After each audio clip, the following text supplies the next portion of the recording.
국제공항이 있는 난디라고 하는 도시에서 한인교회를 섬기면서 선교를 하고 계시는 박상기 선교사님이라고 계십니다. 110평 정도의 교회를 세워서 교회를 섬기고 있었는데 작년 11월에 새벽 예배 직전에 불이 나서 순식간에 이 건물 전체가 불에 타서 사라지게 되었습니다. 하늘이 무너지는 그런 순간이었죠. 그런데 놀랍게 10개월 만에 모든 것이 복구되고 이전보다 더 좋은 교회로 완공되기 직전의 모습을 보게 되었습니다. 그러면서 그 선교사님이 하시는 말씀이, 이 불이 난 사건은 하나님께서 나한테 피지 땅을 더욱 사랑하라는, 피지가 남태평양의 여러 나라들의 허브 역할을 하도록 하는 또 한 번의 부르심이었다고 하면서 포기를 모르는 믿음의 사람의 모습을 보여주셨습니다. 우리 성도는 천국을 향하여 길을 걸어가고 있는 순례자들입니다. 예수의 제자들이죠. 그런데 세상 사람들과 똑같이 우리는 세상에서 어려운 일을 만납니다. 그런데 믿음의 사람들은 흔들리는 세상이지만 흔들리지 않는 믿음으로 사는 사람이라고 성경은 우리에게 알려줍니다. 시편 125편을 오늘 우리가 읽었는데, 오늘 이 순례자가 흔들렸지만, 흔들리는 세상에 살았지만 흔들리지 않고 이 믿음의 길을 끝까지 경주할 수 있었던 이유가 시편에 나오고 있습니다. 그것은 무엇일까요? 먼저 변함없으신 하나님을 만나는 영적인 각성이 그에게 일어났기 때문입니다. 중간중간에 흔들렸어요. 그런데 그 과정을 거쳐서 이분은 끝까지 성전에 도착합니다. 예루살렘 산에 도착을 하게 된 거죠. 산에 딱 도착해서 보니까 예루살렘 산은 요동하지 않고 있었습니다.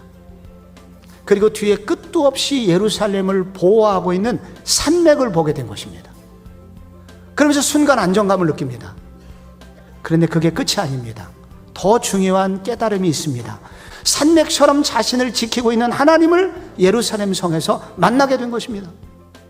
이렇게 요동하지 않는 하나님, 이 하나님이 나의 하나님이구나, 이 하나님을 깨달았을 때 그는 다시 놀라운 담대함으로 흔들림 없이 이 믿음의 길을 계속 순례의 길을 걸어갈 수 있는 힘을 얻게 되었던 것입니다. 여러분, 순례자가 흔들리지 않았던 또 하나의 이유가 나옵니다. 그것은 한마디로 악을 제한하시고 통제하시는 하나님의 은혜 때문이었다고 그는 말합니다. 악인의 규가 의인들의 땅에서는 그 권세를 누리지 못하리니 이는 의인들로 하여금 죄악의 손을 대지 아니하게 함이로다. 악인들이, 대적들이 믿음의 사람을 공격해요. 그런데 그것이 부분적이라는 것입니다. 뿌리를 내리도록 하나님이 허용하지 않으신다는 얘기입니다. 이 하나님의 때에 맞는 심판하심으로 말미암아 믿음의 사람은 보호를 받는다는 사실을 이 시인이 예배 중에 깨닫게 되는 것입니다. 여러분, 마지막으로 이 순례자가 흔들리지 않았던 이유는 그에게 탁월한 동행자가 있었기 때문입니다. 여러분, 우리는 매우 위험한 길을 걷고 있는 것 같지만 우리는 천국 그날까지 순례자로 살아가는 우리 모두는 안전하게 거기까지 도달할 것이라고 주님이 약속하십니다. 왜 그런 줄 아십니까? 우리에게 베테랑이 있기 때문입니다. 그 베테랑이신 그분은 누구냐면 천국에서 이 땅에 사람의 몸을 입고 오신 분입니다. 그래서 천국 가는 길을 너무 잘 알아요.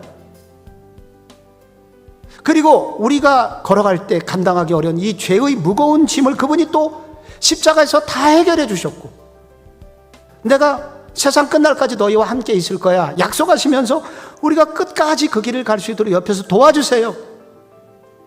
이분이 누구세요? 예수 그리스도. 이 주님이 여러분의 주님이 되시도록 붙드는 시간이 되시기 바랍니다. 영적인 예배를 드린 동안에 이 주님과 깊이 만나는 영적 각성이 여러분 가운데 임하기를 축복합니다.